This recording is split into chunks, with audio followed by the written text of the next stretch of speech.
নমস্কার, আমাদের চ্যানেলে সবাইকে স্বাগত। প্রতিদিনের মতো আজকের কলকাতা বাজারে 24 ক্যারেট, 22 ক্যারেট, 18 ক্যারেট ও রূপোর আপডেট নিয়ে আমি চলে এসেছি।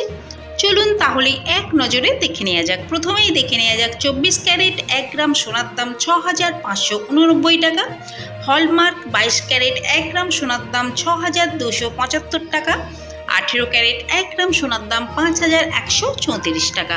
1 গ্রাম রূপোর দাম 73 টাকা। আমি আপনাদের এখানে যে দামটা বলেছি উইদাউট জিএসটি, এতে কোনো রকম জিএসটি অ্যাড করা নেই। কিন্তু আপনারা যখন দোকানে কিনতে যাবেন, আমি আপনাদের এখানে যে দামটা বলেছি এই দামের উপর 3% জিএসটি অ্যাড করা হবে। এই ছিল আজকের ভিডিওটা যদি ভালো লেগে থাকে তাহলে চ্যানেলটিকে সাবস্ক্রাইব করে আমাদের সঙ্গে থাকবেন। লাইক শেয়ার করতে ভুলবেন না। পুরো ভিডিওটা দেখার জন্য আপনাদেরকে অসংখ্য ধন্যবাদ।